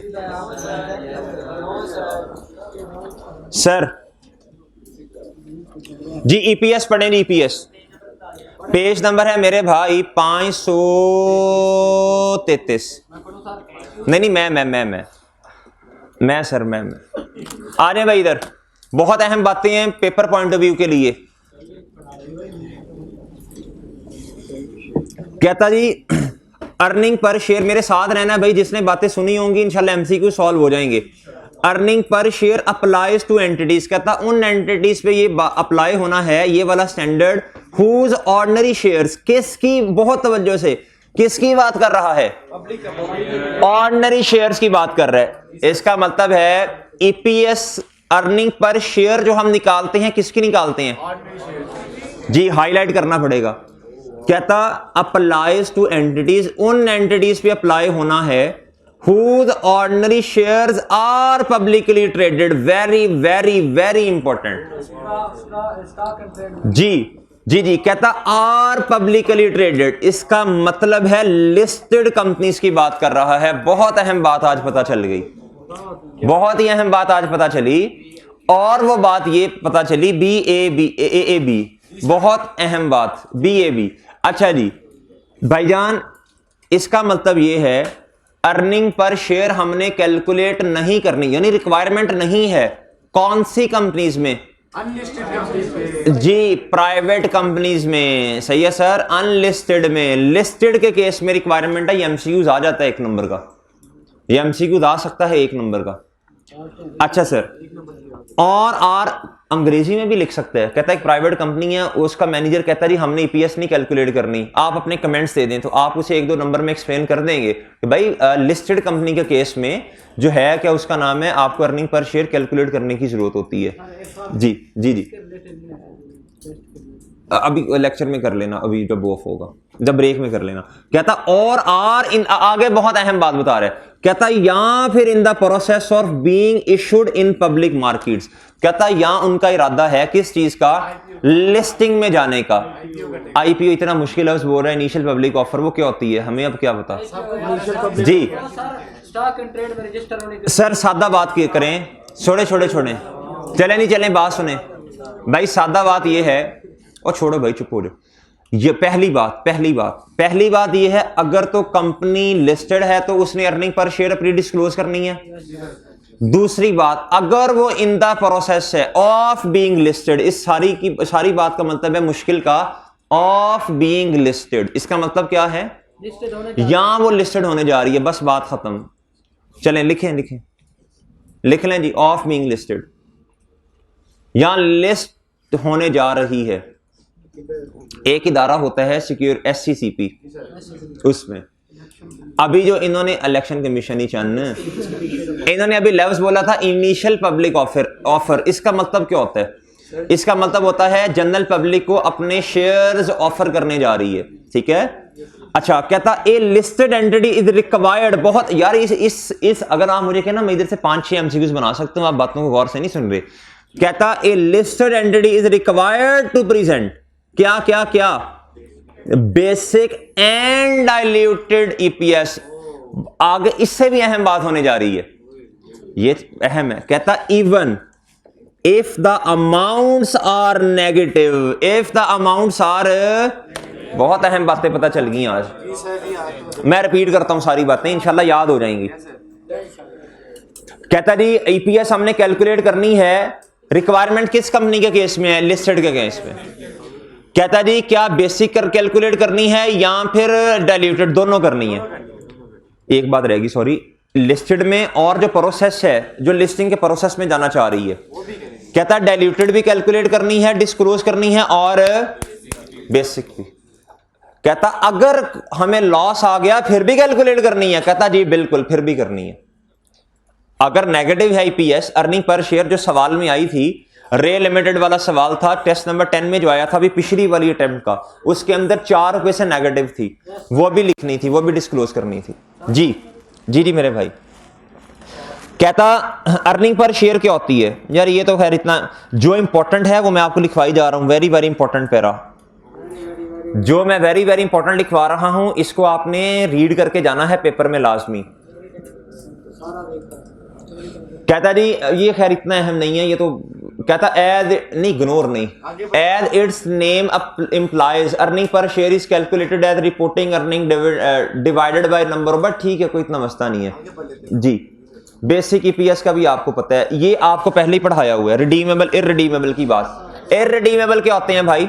इक्विटी के अंदर जाते हैं, सही है सर। उसके बाद रिडीमेबल क्या होते हैं? लायबिलिटी। इसका जो इंटरेस्ट होता है वो पीबीआईटी में से माइनस कर देंगे जी। इसका जो डिविडेंड होता है, सर ये डिब्बा आपने पढ़ना है, ये डिब्बा आपके पढ़ने वाला है, जो आप बी लॉ पढ़ रहे हैं मेरा ख्याल है, सही है। ये उसके अंदर इस तरह की बातें शायद आई हों जी, और सी लॉ, सॉरी, चले चले ये आप पढ़ लीजिएगा, अब इंशाल्लाह समझ आ जाएगी आपको, सी लॉ में होगा। इस डिब्बे को आपने रीड करना है मेरे भाई खुद। जी जी हैं जी, मैं पढ़ा दूंगा, एक दफा आप घर से पढ़ के आएंगे इसे। ये रिडीमेबल और इररिडीमेबल की बातें हैं। कहता है इनका डिविडेंड फिक्स होता है, इनका भी फिक्स होता है। डिविडेंड डिस्ट्रीब्यूशन के बारे में ये इंशाल्लाह आपको बहुत आसानी से समझ आ जाएगा। अच्छा जी, अच्छा मेरे भाई, ये बाकी सारी वही बातें हमने ऑलरेडी वक्त के साथ साथ पढ़ी हुई थी पहले, अब दोबारा आपको पढ़ने की जरूरत नहीं है। सुनते जाएं मेरी बातें गौर से, अब दोबारा इनको पढ़ने की जरूरत नहीं है, सही है सर। बस आपको ये पता होना चाहिए, ये रट्टा होना चाहिए कि भाई डाइल्यूटेड ईपीएस में किन चीजों का कौन सी चीजें आनी है, और उसके अलावा बेसिक में कौन सी चीजें आनी है जिसमें एडजस्टमेंट होती हैं। शेयर स्प्लिट होता है, बोनस शेयर्स होते हैं, और बताएं शेयर कंसोलिडेशन। एक एमसीक्यूज मैंने सॉल्व करवाया था, पता नहीं आपको याद है कि नहीं। शेयर कंसोलिडेशन की वजह से जब आप फैक्टर लगाते हैं, जहां ईपीएस क्या हो जाता है? बढ़ जाता है। ये एक एमसीक्यूज भी आया था।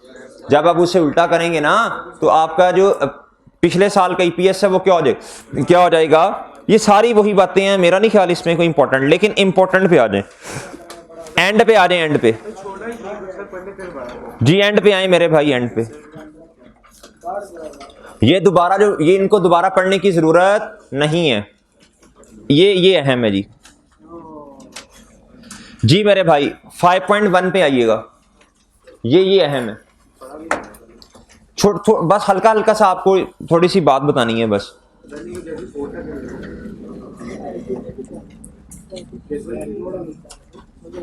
सबसे पहले लिमिटेशंस ऑफ ईपीएस लिखे, नहीं इंपॉर्टेंट, क्या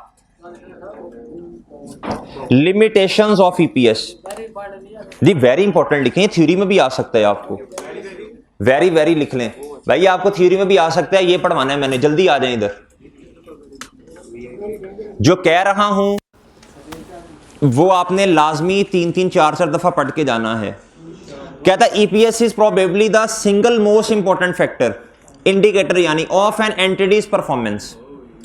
कहता it is very useful measure when it is use as the starting point of for a more detail analysis of an entity's performance. कोई इतनी अहम बात नहीं की, नीचे आ जाए। बस यही बताना चाह रहे हैं ना कि बड़ी अहम बातें हैं। ईपीएस बहुत क्या कैलकुलेट करना, एंटिटी की परफॉर्मेंस मेजर करनी है, तो ईपीएस आपको बड़ा हेल्प करता है, ये बताया ना। काम की बात नीचे है, ये तो हमें भी पता था। However, ताहम EPS can have serious limitations. कहता ईपीएस जो है ना, ईपीएस क्या, इसकी सीरियस लिमिटेशंस का मतलब क्या होता है? लिमिटेशंस का मतलब क्या होता है? और यार हदूद कित्थों आ गया भाई? लिमिटेशन का मतलब है बैरियर्स, कमियां। सही है सर, आ जाए। कहता not all entities have the same accounting policies. बहुत अहम बात कर दी उसने। चलें सुन लें आगे जो उसने बताया, सादा अल्फाज में सुन लें। वो मैंने आपको बताया था, किसी एक स्टूडेंट ने शायद लिखा हुआ था इधर से कि सर ना क्या उसका नाम है, जो मुश्किल अल्फाज वो नहीं बताते। तो उस्ताद को मुश्किल अल्फाज बताने भी नहीं चाहिए स्टूडेंट को। अगर उस्ताद ने मुश्किल अल्फाज भी बताने हैं तो बच्चा घर बैठ के खुद पढ़ ले फिर। अच्छा जी सुने भाई, अकाउंटिंग पॉलिसीज हर कंपनी की क्या होती हैं? चेंज होती हैं। फॉर एग्जांपल सुन लें जी, एक कंपनी फाइफो मेथड इस्तेमाल करती है, दूसरी कंपनी क्या करती है? वेटेड एवरेज, एवको। आप मेरे भाई अगर एवको से प्रॉफिट, अगर एवको से क्लोजिंग स्टॉक निकाला जाए तो वो 40 रुपए का आता है, अगर फाइफो से निकाला जाए तो वो 50 रुपए का आता है। अब ये पॉलिसी का चेंज है। क्या है? दोनों कंपनीज के ऑपरेशंस बिल्कुल सेम है, प्रॉफिट सेम है, लेकिन ये 10 रुपए का प्रॉफिट एक का बढ़ रहा, एक का कम हो रहा। क्यों हो रहा? ये पॉलिसी के चेंज होने की वजह से। कहता जिस कंपनी का प्रॉफिट ज्यादा है, कहता वो कंपनी क्या करेगी? उसकी ईपीएस ज्यादा हो जाएगी। उसकी ईपीएस क्या हो जाएगी? ज्यादा होगी। और लोग क्या समझेंगे कि ये कंपनी ज्यादा अच्छी है एज कंपेयर टू कंपनी ए। हालांकि कहता ऐसा नहीं है। कहता ये 10, 15, 20 रुपए का प्रॉफिट ऊपर नीचे हो रहा है, ये क्यों हो रहा है मेरे भाई? पॉलिसी की वजह से। दूसरी एग्जांपल लें मेरे भाई, आप एक कंपनी इन्वेस्टमेंट प्रॉपर्टी में कॉस्ट मॉडल लगाती है, दूसरी कंपनी जो है वो फेयर वैल्यू लगाती है। एक कंपनी अगर कॉस्ट मॉडल लगाती है तो उसकी डेप्रिसिएशन आती है 5 रुपए से। जब एक्सपेंस बढ़ता है तो प्रॉफिट कम। ये कंपनी ए की बात कर रहा हूं। कंपनी बी, वो उसका मेथड है जी फेयर वैल्यू, उसकी पॉलिसी है फेयर वैल्यू मॉडल वाली। भाईजान उसने डेप्रिशिएट तो करना नहीं, बल्कि फेयर वैल्यू बढ़ गई है 20 रुपए से। कहता अब इस कंपनी की अर्निंग ज्यादा है बी की एज कंपेयर टू कंपनी ए। कहता इसकी अर्निंग्स भी क्या होंगी?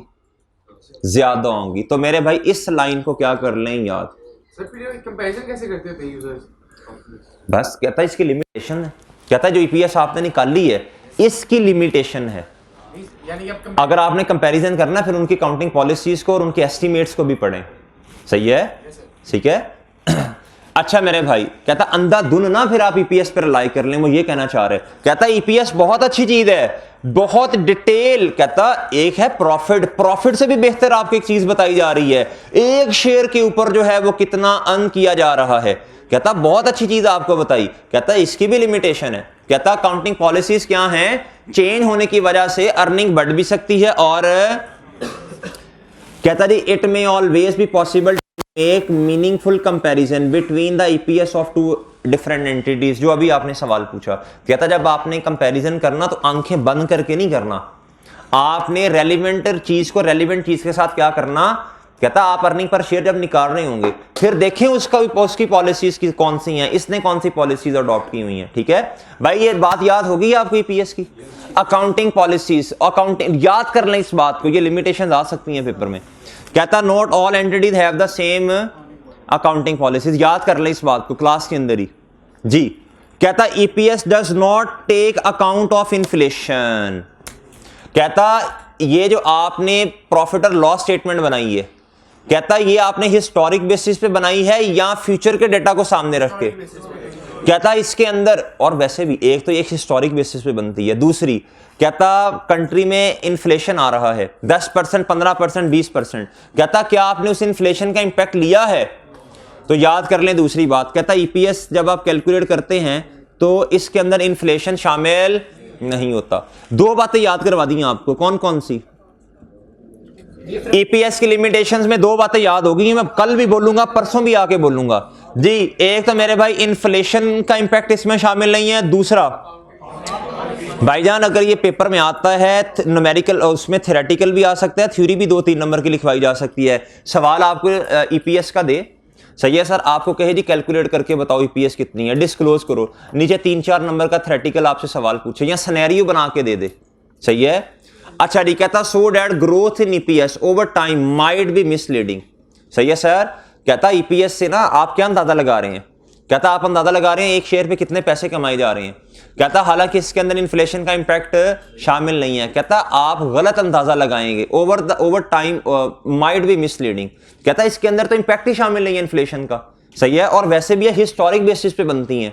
दो बातें याद कर ली। तीसरी बात कहता जी EPS measures on entities profitability, कहता ईपीएस कैसे आती है, प्रॉफिटेबिलिटी की बेसिस पे, प्रॉफिट और लॉस स्टेटमेंट को बेस बनाया जाता है ना, डिवाइड किया जाता है अर्निंग्स को weighted average number of shares पे, कहता but this is only part of entities overall performance, कहता जी this is only part of entities overall performance, कहता एंटिटी की परफॉर्मेंस को मेजर कैसे किया जाता है, प्रॉफिट और लॉस स्टेटमेंट बना के, कहता आपने ईपीएस को कैलकुलेट कैसे किया, उस जिस तरह एंटिटी की परफॉर्मेंस को मेजर किया जाता है यानी प्रॉफिट और लॉस स्टेटमेंट बना के, कहता entities cash flow can be just as important as its profit, कहता जी change in value of assets can also be important part of performance for some entities. ये बात समझ लें क्या कहना चाह रहे हैं, कहता जब आपने ईपीएस को कैलकुलेट किया आपने तो कैश फ्लोज को सामने ही नहीं रखा, आपने तो प्रॉफिट्स को सामने रखा है, ये बात समझिए कि नहीं, कहता आपकी किताबों में एक एसेट पड़ा हुआ है 2000 रुपए का, कहता आप कॉस्ट मॉडल इस्तेमाल कर रहे हैं, कहता मार्केट में उसकी प्राइसेस बहुत ऊपर चली गई हैं, कल को जब आप उस एसेट को बेचने जाएंगे वो तो 15-20 हजार रुपए का बिकेगा, कहता आपने इस इंपैक्ट को किताबों के अंदर शामिल नहीं किया जब आपने ईपीएस कंप्यूट की।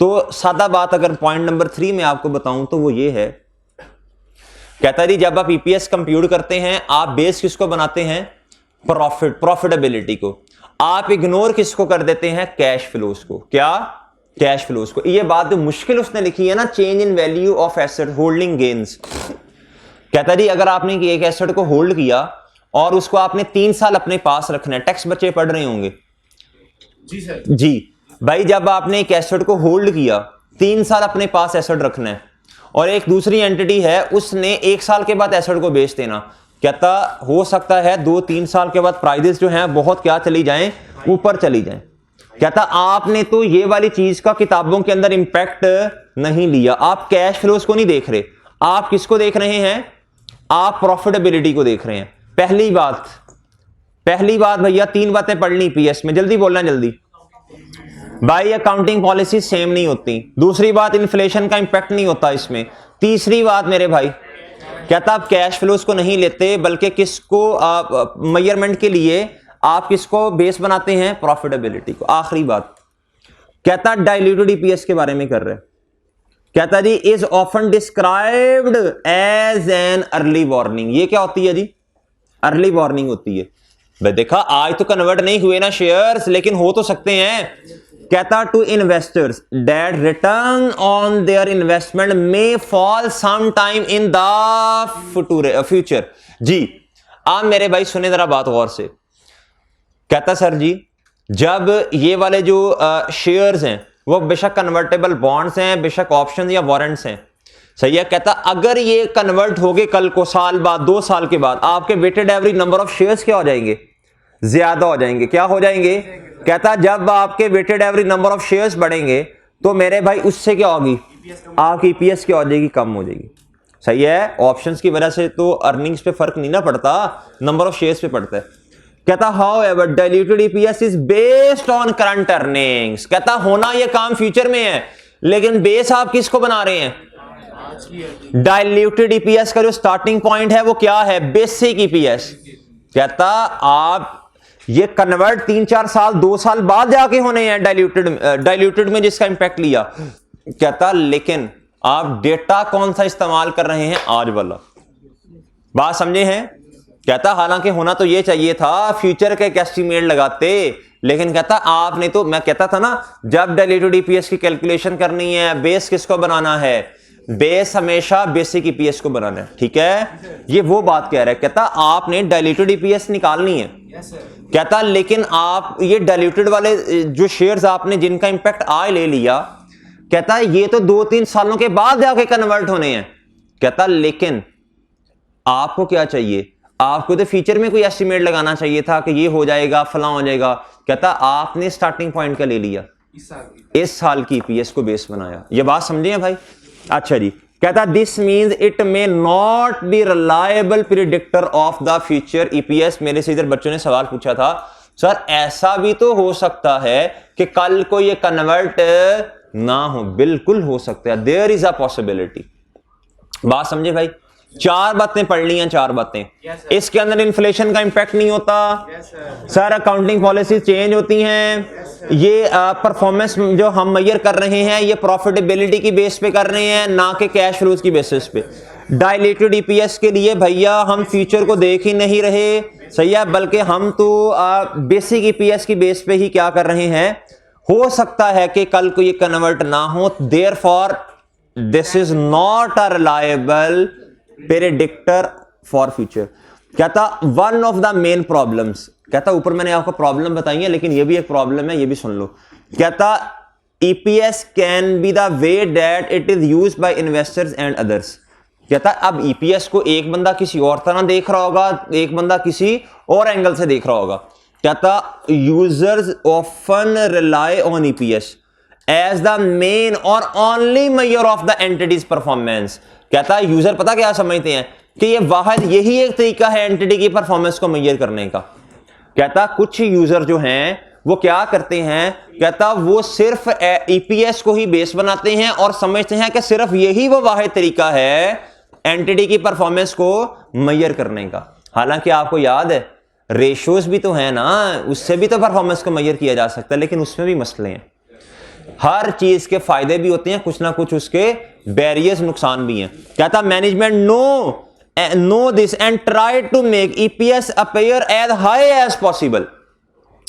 कहता जब ना मैनेजमेंट को पता होता है ना कि लोग हमारे ईपीएस को देखेंगे, ईपीएस का ज्यादा होना अच्छा है या कम होना। कहता तो मैनेजमेंट की कोशिश क्या होगी, लिस्टेड एंटिटीज के केस में ईपीएस को ज्यादा दिखाएं ताकि नए लोग जो हैं वो हमारी कंपनी में मजीद क्या करें, इन्वेस्टमेंट करें।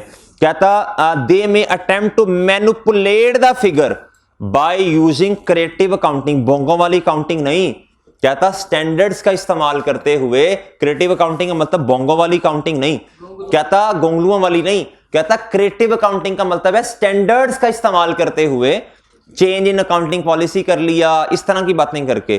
कहता वो नंबर्स को क्या कर देंगे, चेंज कर देंगे।